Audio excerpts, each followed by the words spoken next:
Il y a des jours avec, il y a des jours sans. Les jours avec, on est déjà avec. Mais les jours sans, il faut faire avec le AM 1410.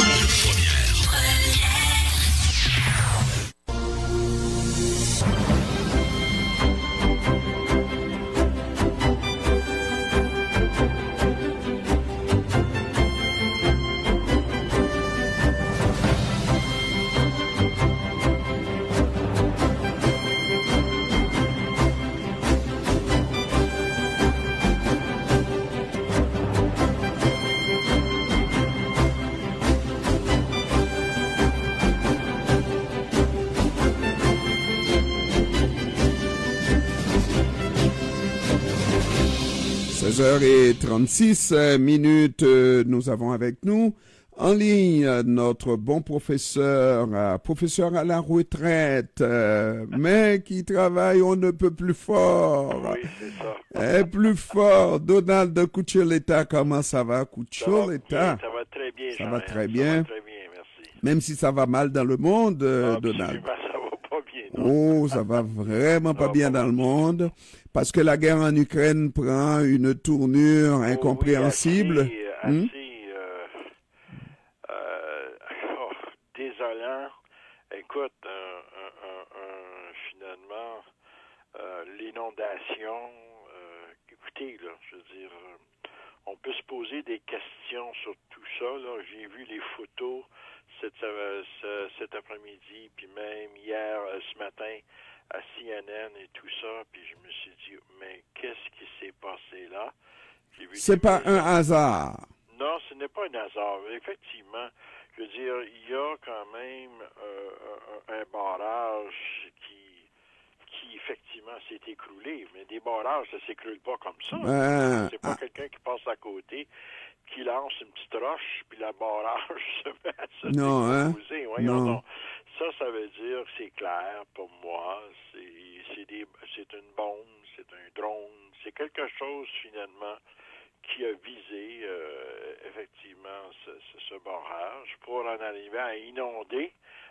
Regardez les photos, les gens ont perdu leur maison. Écoute, j'ai même dans j'écoutais même en même temps, puis le journaliste qui faisait un peu la description, il disait que les gens dormaient sur le toit de leur maison, puis attendaient que même des hélicoptères, s'il y en avait, ou même des bateaux pour venir les chercher. Là.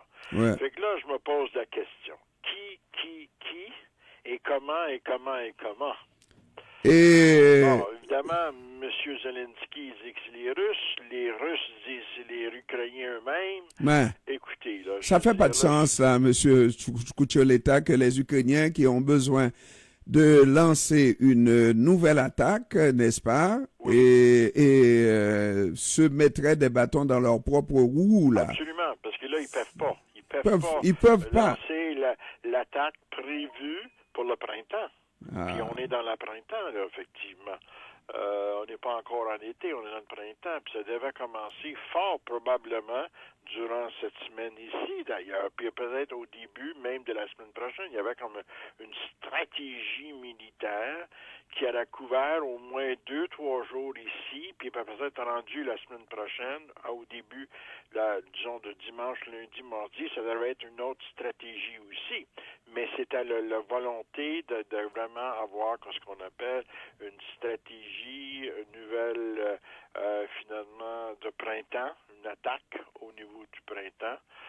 Quand les sols sont sèches,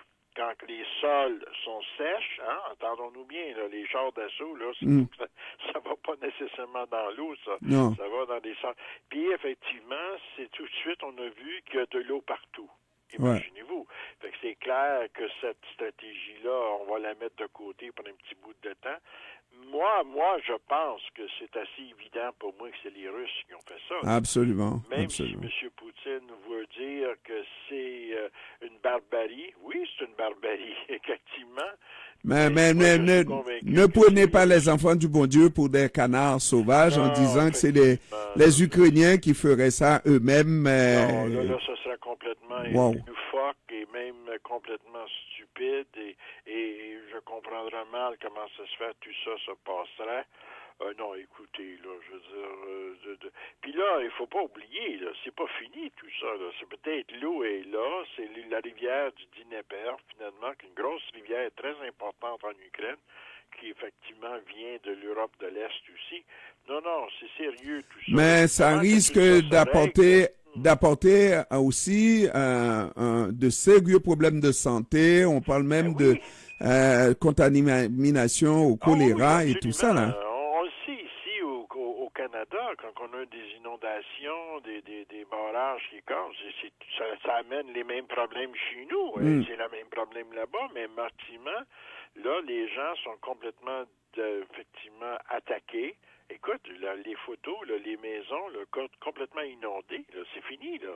Il y a toute une section de la ville, puis une autre partie à l'extérieur de la ville qui sont complètement inondées. Donc, c'est fini, ça, là. Ça veut dire, à un moment donné, que l'eau va se retirer, tout ça, il va falloir le raser. C'est une terre, comme tu dis, peut être contaminée, etc., etc. Fait que vous voyez les problèmes qui viennent de tout ça. Donc, pour moi, tu as tout à fait raison, Jean-Hens, de voir la stratégie de la part des Russes, surtout face... puis qu'on le savait que la qui se préparait une attaque devait commencer bientôt et donc on a attaqué, c'est clair et net et précis. Moi je ne sais pas, Donald, c'est vrai, on dit que la politique n'est pas réservée aux âmes sensibles. Non. Et puis on n'a pas à critiquer Vladimir Poutine qui est mal pris dans cette guerre d'utiliser un peu n'importe quoi. Il a dit qu'il était même prêt à utiliser des armes atomiques, n'est-ce pas? Bon, alors là, c'est un moindre mal en utilisant parce qu'il est mal pris dans cette guerre-là, il s'embourbe dans la guerre. Cependant, moi, ce que je déteste de la part de certains politiciens, mais davantage de la part de ce monsieur, c'est de mentir alors qu'il y a personne au monde qui va accepter ça comme la vérité. Personne ne va accepter dans une guerre quelque chose comme ça qui arriverait par hasard ou alors accidentellement ou alors de la part même des Ukrainiens qui se couperaient de l'arbre sous leurs pieds. C'est complètement des stupidités, de dire des stupidités. Écoute, moi, je dis toujours, c'est une guerre qui se passe là. Une guerre. Et puis, il faut s'attendre à tout. À tout. C'est épouvantable de dire chose pareille, sachant très bien que ça veut dire qu'il y a du monde qui meurt. Il y a des civils qui meurent. Il y a des enfants qui meurent. C'est ça, une guerre. Là. Mais il faut assumer, dans une guerre, on assume, on prend ses responsabilités. Oui. Vladimir Poutine a le loisir d'attaquer, mais il faut pas qu'on attaque son pays. Et tout ça, c'est accepté par les États-Unis, par l'ensemble. Je pas dit encore un mot, hein? Oui. Pas dit encore un oui. mot. Je sais pas si aujourd'hui, j'ai pas regardé vraiment les journaux aujourd'hui pour voir si M. Biden a dit quelque chose. Jusqu'à présent, rien. J'ai rien entendu. Jusqu'à présent, rien. Sauf que, il y a la France. Il y a juste Macron. Oui, juste Macron. Il a lancé un appel de vraiment là qu'il faut que ça cesse, parce que finalement, c'est M. Zelensky qui l'a appelé directement pour lui conter tout ce qui est passé, etc. Mais les États-Unis, pas un mot. L'Allemagne, pas un mot. Puis je sais que présentement, le premier ministre de l'Angleterre se trouve aux États-Unis. Fait que peut-être qu'il va y avoir sûrement il va y avoir des rencontres entre M. Biden et le premier ministre de l'Angleterre pour parler de cette question-là. C'est évident. C'était prévu, cette rencontre-là, de toute façon. Fait que, alors, moi, ces mensonges-là, je ne suis plus capable de... Mais c'est quoi dans une guerre qui est perdue? La première chose qui est perdue dans une guerre, c'est quoi? C'est la vérité? Voilà. Voilà! Voilà! C'est pour ça qu'il faut jamais accepter les guerres. Peu importe qui le commence, peu importe qui lui le défend, peu importe, il faut jamais accepter les guerres. En tout cas, moi, j'en ai pas vu beaucoup de guerres, Donald, mais... nous, à la télé, on l'a vu. Moi, j'ai grandi avec la guerre du Vietnam. Avec ce monsieur-là, Donald, qu'est-ce qu'on n'entendra pas? Moi, je me dis, c'est pas tellement lui puis M. Zelensky, c'est tous les autres qui prêchent la paix dans notre monde, mais qui se mettent les pantalons. Non, on peut faire des guerres, Donald. On peut faire une guerre dans la dignité aussi, là. Oh non, ça n'existe pas des guerres dans la dignité. Non, mais non, mais c'est le mensonge, Donald. Moi, je ne peux pas. En tout cas. La dignité, on a tu as suivi comme moi la guerre en Afghanistan, c'était pas dignitaire. On sait maintenant, après 20 ans de la guerre en Irak, on voit qu'est-ce que c'était vraiment un massacre total, on le sait maintenant. Parlons un peu de ce qui arrive pour Donald Trump bientôt, si c'est pas une question, de semaine, mais c'est une question de jours et peut-être même d'heures.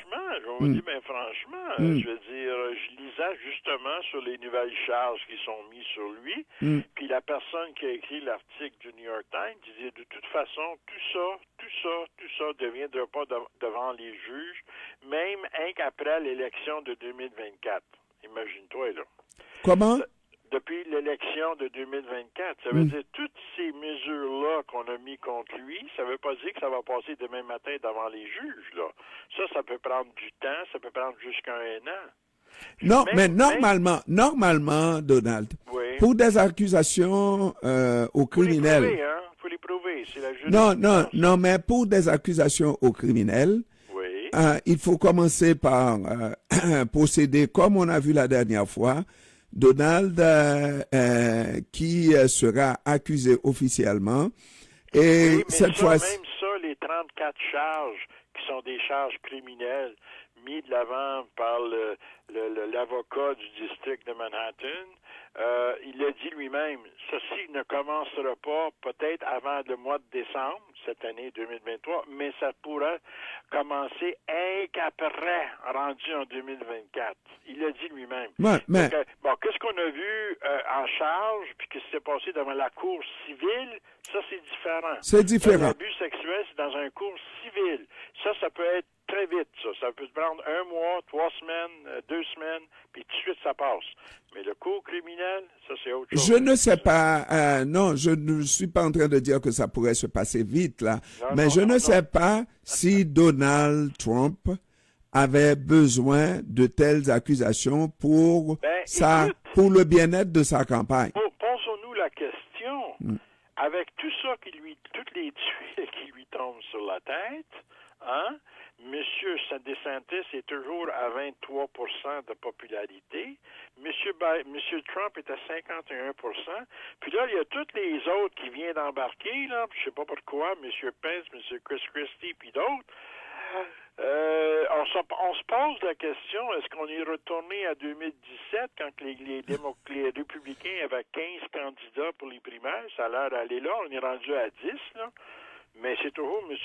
Trump à 51%, puis qui continue à faire des discours un peu partout, puis il y a jusqu'à 10, 15, 20, 30 000 personnes qui l'écoutent, etc., etc., etc. Donc, c'est clair que toutes les accusations sont là, mais honnêtement, là, mais les gens ne changent pas d'idée sur lui. Non, mais la vraie bataille va se passer, probablement que Donald Trump va remporter le ticket républicain. Mais il y a déjà des républicains qui le disent ouvertement, des observateurs républicains qui disent que ça va être entre Trump et entre Biden. Ça veut dire qu'on va retourner encore aux dernières élections. Alors, mais cela dit, au moment où on se parlera sérieusement de cette campagne entre les démocrates et les républicains, il y aura quelqu'un qui sera probablement un accusé ou criminel. Il est déjà. Et un autre qui va porter l'odieux d'être en élection à 80 ans, qu'on estime être un handicap. Cette semaine, M. Biden, il a dit « Aidez-moi à finir mon deuxième mandat jusqu'à 86 ans. » Bon. Alors, déjà, la population a répondu dans un sondage puis dit « On veut pas ça. On veut pas ça. » Non, mais ça, je comprends le sondage, Donald. Oui, mais à partir du moment où on sera entre le mal et le mal absolu. Mais c'était vraiment incroyable que la population américaine, pourquoi qu'ils ne décident pas une fois pour toutes, ni Biden, ni Trump, puis qu'il aurait dû amener du monde nouveau, du sang neuf des deux partis. Tu comprends, là? Avec une vraie élection. Là, il faut le dire, hein? D'un bord et de l'autre, c'est un cirque. C'est un cirque. De tous les côtés, le mal est infini. Ah, c'est incroyable. Merci, Donald Cuccioletta. Donald Couture-Letta, professeur à la retraite. Merci, au revoir. Merci, salut Jean. Au revoir.